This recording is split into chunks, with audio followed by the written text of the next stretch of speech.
Hi everyone, and welcome to today's session hosted by myself, Leigh Dunkley, and my colleague Katie Nutting from Schroders Personal Wealth, which will focus on why there really is no excuse for gender disparity in financial well-being.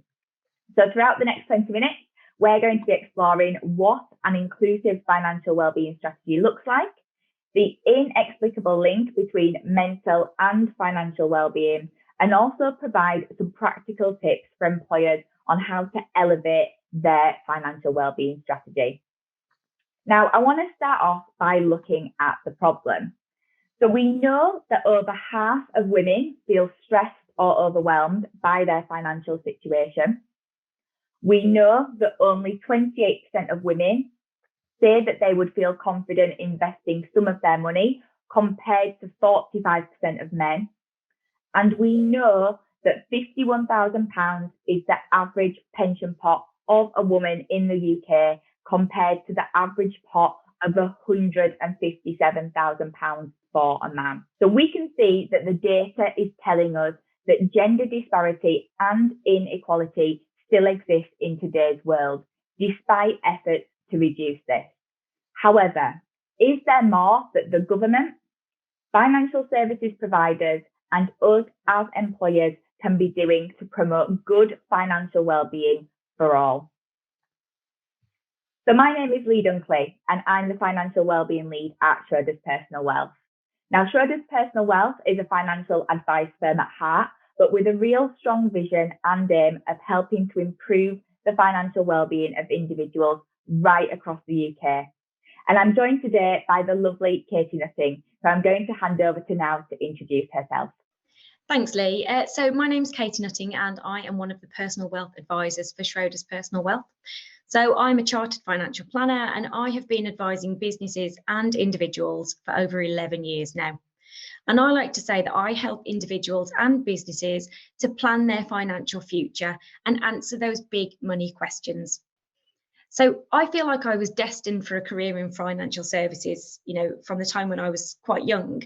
So if I share a bit of my own personal experience, when I was very young, my father suddenly passed away, and it left my mother with 2 small children and absolutely no financial security. So my father ran his own business very successfully, and my mother didn't work. So they had a very traditional gender setup. And unfortunately, he had no life cover, whether that was through the business or personally. And that meant that my mum had to go out to work and juggle 3 jobs in order to afford the mortgage. And I watched her struggle. And one of her jobs was debt collecting. And we used to have to go with her, where we would knock on people's doors to collect a couple of pounds for a washing machine that they might be renting or a coloured TV.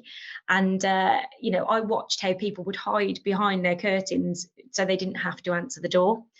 And I think that this experience at a very young age really heightened my awareness of money and financial security. And it really drove me into a particular area of financial planning that was really focused on empowering individuals and couples with regards to their financial position now and also in the future. Thanks, Katie, and thank you for sharing your story, because I couldn't agree more that actually our experiences in our lives, particularly at a young age, really do influence the way that we engage with certain aspects of our life, particularly money. Now, in your experience, are there certain times in a person's life when a focus on finances becomes more important? Yeah, individuals tend to search for financial advice either during or after a really key life event. So although household roles have traditionally fallen into gender categories, I know that from my own experience, my setup is anything but traditional. So even though this session is very focused on gender disparity, rather than focus on gender in relation to key financial life events, I'm going to largely refer to the roles that each person might play. So if we start from the beginning, there's becoming a parent, and there's a huge financial and mental shift when you start a family. Now, I've just come back from maternity leave with my second little girl. And even though this is the second time around, it's a huge shock to the system going from a 3 to a 4. Now, if you're the person that gives birth, typically you have at least a few weeks of parental leave. over which time people are starting to consider, how their financial situation is going to be impacted. Then there's the consideration of coming back to work either full-time or part-time. And that really impacts on things such as your cash flow, your pension savings, and potentially your employee benefits if they're based on a multiple of salary. So if you're the partner and you only take, say, 2 weeks paternity leave, it's still, parental leave, it still really impacts financially on how that individual is working with their finances. So there's the financial pressure of having some time off and also having to support a child and potentially a partner who might only be receiving statutory parental pay. And sometimes they're reducing their hours when they return to work as well, which has an impact on cash flow. And this is without the added pressure of nursery fees, which are extortionate. So it's a life stage that takes a lot of planning, and employee benefits plays a huge role here in this stage. And it's about knowing what your entitlements are and your options in terms of amending your benefits and your career options. And education around state benefits is also really useful when it comes to things such as claiming child benefit. So even though you might not be entitled to it and might have to pay it back, it still has an impact on your national insurance credits. So a decision that you make now could impact you in 30 years' time. Thanks, Katie. And yeah, I agree, because starting or growing your family is often a really joyous time, but clearly it is so important that people do have that financial plan in place that aims to reduce any stresses and any pressures and really help people to understand what their options are, right? But what about those other challenging times that we all face through life? I mean, another big event that I see clients through is either divorce or separation. And this is a time when people feel really vulnerable and they are really looking for support. And it's a time when suddenly a household income now has to be split between two separate lives. And that can be really frightening for both parties, and particularly the person that might not have dealt with the finances before. So typically there's one side that has less dealings with the long-term financial plans. And by that, I mean mortgages, investments, pensions, rather than the day-to-day costs. So I have clients that come to me who've never had to look at their income and expenditure. They maybe don't know what their assets and liabilities are. And sometimes this is the first time that they've ever had to budget. And this can be really terrifying, especially when you have to do it on your own and you don't have any guidance in terms of what's realistic. And this stage is equally as difficult for the main breadwinner who deals with the finances, but usually for a different reason. So they might have had a financial plan in mind, which could involve, putting a certain amount into pensions for both parties, maybe overpaying the mortgage and retiring at a certain age. And that might no longer be possible after this separation. They could be facing a large pension debit if there needs to be an equalisation. There could be maintenance payments being paid. And knowing that your plans have to change sometimes quite drastically is quite frightening. And all of these considerations are on top of the emotional stress of divorce or separation. And these financial parts also play into family decisions, such as keeping the family home, paying maybe for education, or supporting other family members. So it can spill over into other people's lives rather than just the two people directly involved. Absolutely. And this is a really, really important point. And I think coming from a family where my parents separated when I was a relatively young age, I saw firsthand the implications of both parents not having an equal understanding of our family finances. And you're right, not just the impact on them, but equally us as the children within the family. Now, earlier in September, we recognised World Suicide Prevention Day and the real importance of normalising the conversation around mental health. So we know that 12 men in the UK sadly take their life every single day. And we also know that 61% of adults state that money is the factor that causes them the most stress in their life.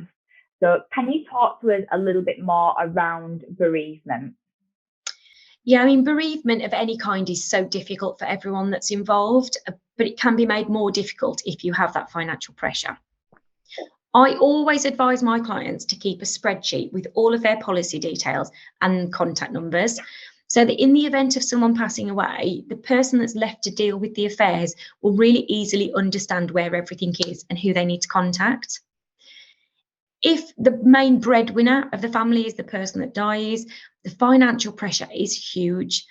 And usually the remaining spouse or family member wants to know that they're going to be financially sound through the assets and the policies that they've got in place. And typically, employee benefits will play a huge part in that area.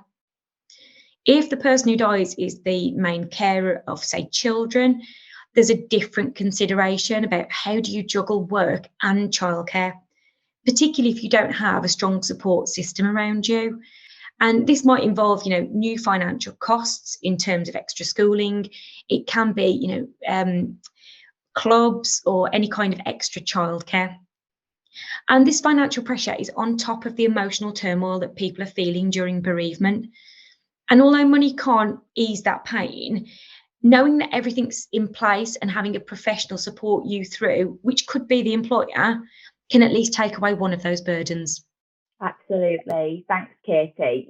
This has been really insightful and actually a perspective that I don't think many will have heard before. And for me, it just really emphasises that importance of seeking the right support at the right time in our lives, and the importance having access to a qualified professional could really have and the difference it could make. Now, employers, I believe, are in one of the strongest positions to be able to continue to aid and support the progression, which has already been made in recent years around gender equality. And I now want to just take a couple of minutes to share my top tips for employers to think about and what we've seen work really, really well to engage employees around money and their finances. So the first top tip for me, it really all starts with accessibility. Now, employees of all genders should feel empowered to engage in the conversation of money and their finances. Now, to enable this, employers could proactively reach out to their employees at some of those key life stages that we've mentioned to just really ensure that they're aware of any employee benefits available to them and, more importantly, their options moving forward. Now, this could be at times such as upcoming parental leave and options surrounding pension contributions whilst people are away from the workforce. The second kind of top tip is all around leading by example. So where I've seen this work really well is where organisations have that senior leader who can really advocate the importance of financial well-being, because this can be hugely powerful. Now, this could be someone like the finance director, but it doesn't necessarily need to be someone within that finance function. It's all about making sure that the pillar of financial well-being is really prominent and that any sponsor or champion is regularly communicating to your employees about the importance of understanding finances. Now, one way we've seen this done really, really well is through storytelling, because it can encourage others to come forward and share their experiences too, much like Katie did right at the start of this session. So remember that any support should aim to be inclusive. Now, we know that financial jargon can put a lot of people off, and it can create those feelings of complexity and nervousness around money and finances. So it is really crucial that we get the communications right.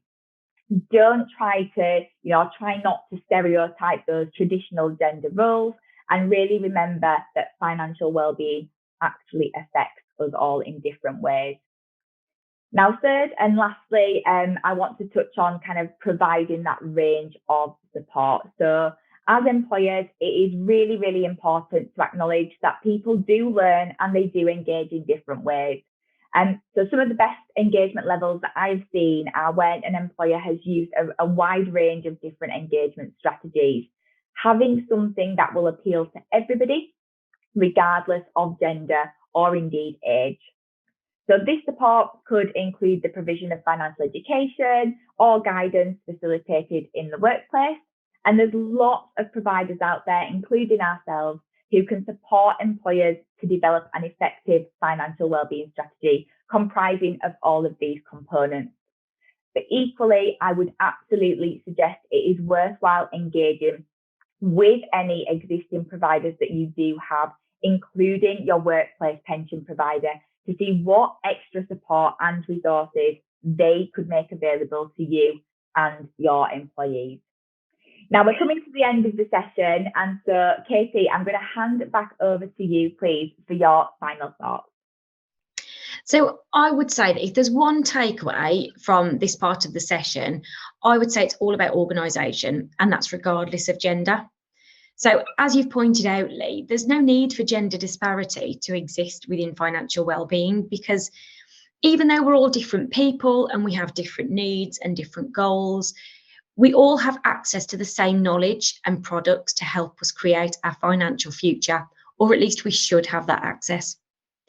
Now, money's not going to fix all of your problems. It's not going to stop that newborn baby crying and, wanting a feed every 2 hours. It can't make two people love each other, and it can't protect us when we get to the end of the road. But being organised with your money could really allow you to move through these different life stages slightly easier. And it could give you peace of mind that everything's going to be okay.